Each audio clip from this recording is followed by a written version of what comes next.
जी जनाब, कैसे हैं आप सब लोग? ये आज हमारा लास्ट चैप्टर है इजी 900 फंडामेंटल्स कोर्स का और ये एज़्योर मॉनिटरिंग के बारे में है। तो हमारा सफ़र जो है एज़्योर फंडामेंटल्स का इस चैप्टर पर ख़त्म होगा।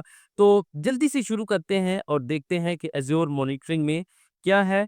और हमारी आज की हेडलाइन कि Azure monitoring tools are aim to detect and monitor issues in applications और इंफ्रास्ट्रक्चर।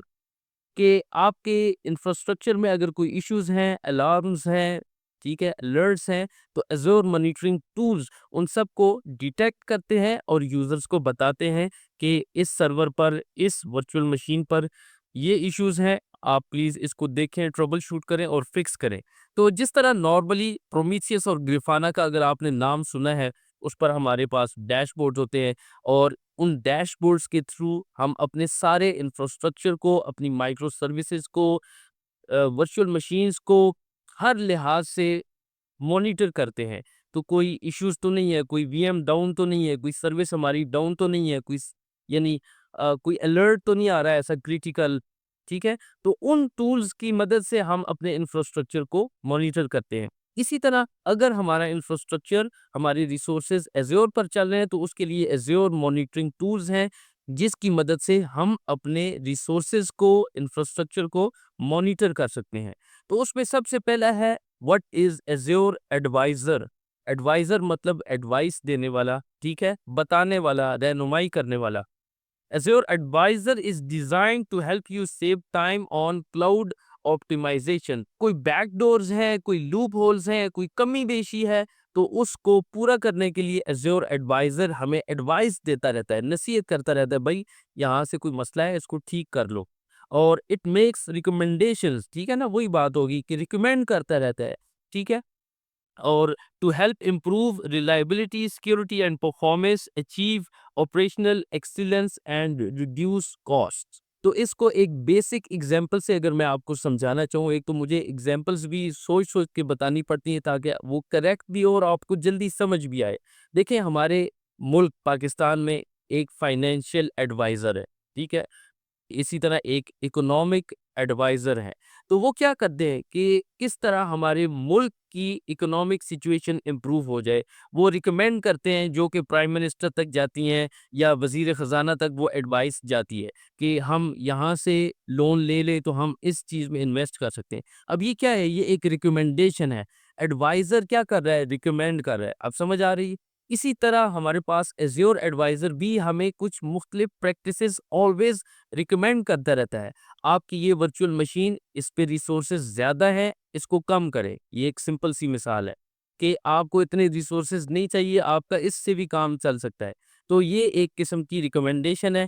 हम इससे अपने क्लाउड इंफ्रास्ट्रक्चर को भी ऑप्टिमाइज़ कर सकते हैं, अपने पैसे भी बचा सकते हैं। तो ये है एक सिंपल टूल एज़्योर मॉनिटरिंग में एज़्योर एडवाइज़र, जैसे मैं अभी आपको इस स्क्रीनशॉट में बता भी रहा हूँ कि यहाँ पर देखें, हमारे पास रिलायबिलिटी में उसने रिकमेंड किया हुआ है, सिक्योरिटी में रिकमेंडेशंस ज़्यादा हैं, क्या इम्पैक्ट हो सकता है वो भी साथ हमें बता रहा है कि इसका हाई इम्पैक्ट है, ये मीडियम इम्पैक्ट है, लो इम्पैक्ट है।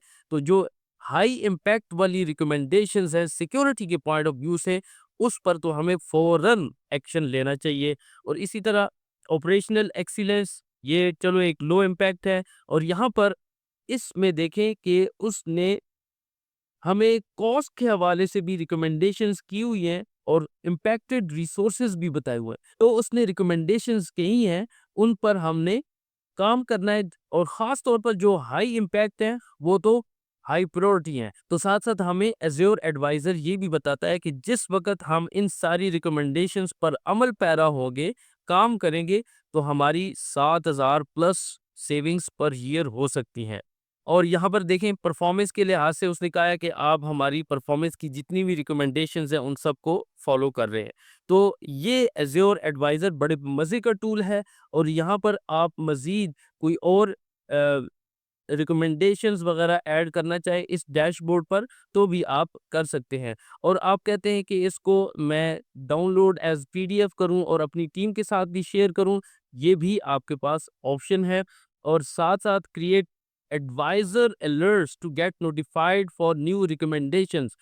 आप हर वक़्त चौकन्ना होना चाहते हैं कि जूँ-जूँ कोई नई रिकमेंडेशन आए मुझे इनबॉक्स में अलर्ट आ जाए, ईमेल आ जाए, तो आप अलर्ट भी क्रिएट कर सकते हैं। तो ये देखिए सिंपल स्ट्रेट फॉरवर्ड मैं पहले दिन से ही कहता हूँ कि यूआई बहुत ही मुझे बहुत पसंद है माइक्रोसॉफ्ट एज़्योर का कि बहुत ही सिंपल और जल्दी यानी समझ आने वाला है।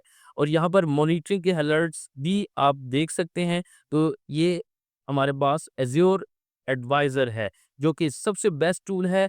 आपको हर लिहाज से रहनुमाई करता है, आपको नसीहत करता है कि आपका इंफ्रास्ट्रक्चर अच्छा हो जाए, ठीक है? और आप पैसे भी बचा लें।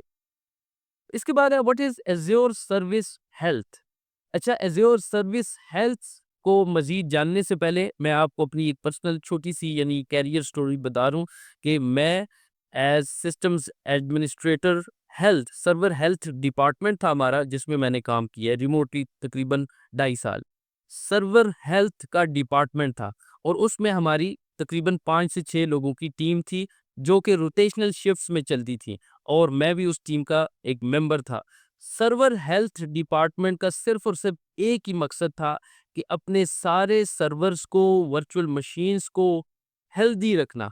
अब हेल्दी रखने से मुराद क्या है कि उन पे किसी किस्म का कोई लोड ना हो, वो ओवरलोडेड ना हो, सीपीयू यूटिलाइजेशन उनकी मेमोरी यूटिलाइजेशन बिल्कुल स्मूथ हो, यानी स्मूथली वो सारी सर्विसेज चल रही हो, सर्वर्स चल रही हो, किसी भी किस्म का उन पे डीडॉस अटैक ना हो वगैरह वगैरह।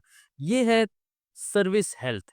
अब एज़्योर की बात करते हैं, तो मुझे यकीन है कि एज़्योर में भी एक सर्विस हेल्थ का पूरा डिपार्टमेंट होगा जिनका काम क्या है, नोटिफ़ाई करना about Azure service incidents and planned maintenance so we can take action to mitigate down time. मिसाल के तौर पर वो कोई इंफ्रास्ट्रक्चर अपग्रेड करने जा रहे हैं, कुछ सर्वर्स की रैम बढ़ाने जा रहे हैं, तो उसके लिए डेफ़िनेटली वो सर्वर ऑफलाइन होगा, यानी शट डाउन होगा, फिर उसका उसका हार्डवेयर अपग्रेड होगा और उसके बाद तो ये सर्विस हेल्थ हमें नोटिफाई करती रहती है कि यूजर्स को कि पहले से जो है ना हम अपनी तैयारी कर लें। Azure status is a broad picture of the status of Azure globally.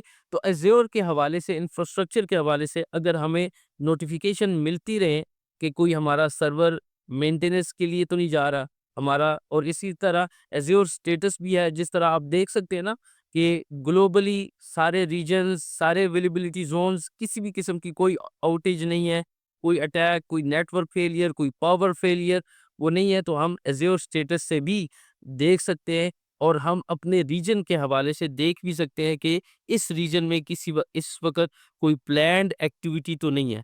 तो ये है एज़्योर सर्विस हेल्थ, और जिसकी मदद से हमें यानी आगाही होती है कि हमारी सारी एज़्योर की सर्विसेज़ और रीजन्स जिनमें हमारा इंफ्रास्ट्रक्चर चल रहा है, वो सब हेल्दी हैं, कोई किसी किस्म की यानी परेशानी, प्रॉब्लम, फेलियर तो नहीं है।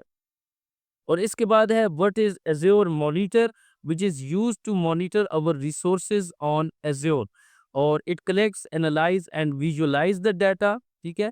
सीपीयू यूसेज, मेमोरी यूसेज और नंबर ऑफ आईपीज़ जो हिट कर रहे हैं हमारे सर्वर को, और हमारी सर्विस जितनी भी हमारी माइक्रो सर्विसेज़ हैं, उनका स्टेटस, ये सारा हम एज़्योर मॉनिटर से, जैसे नाम से ही ज़ाहिर है मॉनिटर, तो हम उसको मॉनिटर करते हैं। मॉनिटरिंग में कॉन्टिन्यूसली आप उन सर्विसेज को देख रहे होते हैं। It has the ability to monitor multi cloud resources like VMs with different cloud provider like AWS. अच्छा, अगर आप चाहते हैं कि मैं सिर्फ एज़्योर मॉनिटर को यूज़ करते हुए अपना ऑन प्रेम एडब्ल्यूएस पे या जीसीपी पे, ओरेकल क्लाउड पे, अलीबाबा क्लाउड पे, जितने भी ये क्लाउड प्लेटफॉर्म्स थर्ड पार्टी हैं एज़्योर के अलावा, उनको भी मॉनिटर करना चाहता हूँ, तो ये भी ऑप्शन मेरे पास एज़्योर मॉनिटर में है। We can view high level reports on Azure monitor dashboard, और इंशाल्लाह हम एज़्योर एडमिनिस्ट्रेटर में इसमें देखेंगे भी कि एज़्योर मॉनिटर कैसे दिखता है और किस तरह हम एक अलर्ट और डैशबोर्ड क्रिएट कर सकते हैं। Alerts are automatically triggered on certain critical conditions by Azure monitor alerts.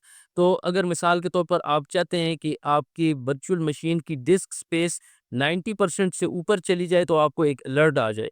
तो ये चीज़ भी हम थ्रेशोल्ड सेट कर सकते हैं और इसके बाद हमें हमारे ईमेल पर और या एसएमएस पर या नोटिफिकेशन स्लैक में भी अलर्ट्स आ जाएंगे। यहाँ पर देख लें, एक ओवरव्यू है, एक ब्रॉड पिक्चर एज्योर मॉनिटर की। ये हमारे सारे वर्कलोड्स हैं, रिसोर्सेज हैं, हमारा अपना एज्योर का प्लेटफॉर्म भी है, कस्टम रिसोर्सेज। ये तो समझो हमारा अकाउंट आ गया एक लिहाज से। उसके ऊपर हमारी जो सर्विस है वो एज्योर मॉनिटर है, जो क्या कर रही है, सबसे पहले तो वो मैट्रिक्स इकट्ठे करती है, ठीक है, लॉग्स, मैट्रिक्स, और उसके बाद ट्रेसेस। ये सारी कहाँ से, हमारे वर्कलोड से, हमारे इंफ्रास्ट्रक्चर से, हमारे अकाउंट से, या हम अपने कस्टम सोर्सेज भी डिफाइन कर सकते हैं कि यहाँ यहाँ से हमारे लॉग्स वो एज्योर मॉनिटर को रिसीव होने चाहिए। जिस वक्त एज्योर मॉनिटर वो सारे मैट्रिक्स, लॉग्स, ट्रेसेस वगैरह इकट्ठे कर देता है, तो उसके बाद उनको प्रोसेस करता है, ठीक है, कि किस तरह ईटीएल यानी एक्सट्रैक्ट, ट्रांसफॉर्म एंड लोड। और इसके बाद जिस वक्त हमारे पास रॉ डाटा आ गया, ये सारा रॉ डाटा है, उसको फिर सही शशकों के साथ विजुअलाइज करना है, ठीक है, उसमें ग्राफ्स और फिर डैशबोर्ड्स, और इसी तरह हमारे पास एनालाइज भी होता है, लॉग एनालिटिक्स। और फाइनली कोई ऐसा वैसा लॉग या कोई ऐसी सस्पिशियस एक्टिविटी या कोई वो इंसिडेंट जिस पर हमें कोई एक्शन लेना हो, तो उसके लिए अलर्ट्स। और फिर मिसाल के तौर पर ऑटो स्केलिंग है, सीपीयू यूटिलाइजेशन 70 से ऊपर हो तो खुद बहुत ऑटो स्केल हो जाए, ये भी एज्योर मॉनिटर इसकी मदद से कर सकता है। और यहाँ पर देख लें, हमारे पास वर्चुअल मशीन्स हैं, नेटवर्क्स हैं, कंटेनर्स हैं, एप्लीकेशंस हैं, ये सारी चीज़ें हम एज्योर मॉनिटर से मॉनिटर कर सकते हैं। हमारे पास सिर्फ और सिर्फ हमें क्या चाहिए, हमें सारे लॉग्स चाहिए, ट्रेसेस चाहिए, मैट्रिक्स चाहिए हमारे वर्कलोड से, और उनको इस तरह विजुअलाइज करना, एनालाइज करना, और आपके सामने सही प्रॉपर किस्म के डैशबोर्ड्स आ जाएं, तो एज्योर मॉनिटर में ये सारी चीज़ें हैं। और इसको इसलिए हम अपने इंफ्रास्ट्रक्चर मॉनिटरिंग के लिए यूज़ कर सकते हैं। तो ये था हमारा एज़्योर फंडामेंटल्स एज़ी 900 का पूरा कोर्स। बहुत सारी चीज़ें हमने जल्दी-जल्दी से देखी हैं, क्योंकि सारा फंडामेंटल्स था, सिर्फ़ और सिर्फ़ हमें बेसिक्स क्लियर करनी थी। अगला इंशाल्लाह हमारा एज़्योर एडमिनिस्ट्रेटर एसोसिएट का कोर्स जल्दी शुरू होगा डेवऑप्स मौलवी हिंदी पर, जिसमें ये जितना भी फंडामेंटल्स का काम हमने थ्योरेटिकली किया था, उसको हम प्रैक्टिकली इंशाल्लाह करेंगे। तो देखिए, हमारा सफ़र जो शुरू हुआ था वो क्लाउड कंप्यूटिंग से शुरू हुआ था। क्लाउड कंप्यूटिंग क्या होती है, फिर इसके बाद एज़्योर क्या है, ठीक है, एज़्योर क्लाउड प्लेटफॉर्म, फिर इसके बाद एज़्योर का फिजिकल इंफ्रास्ट्रक्चर, फिर उसके बाद एज़्योर का मैनेजमेंट इंफ्रास्ट्रक्चर, फिर compute services, network services, storage services, ये सारी हमने कवर कर ली।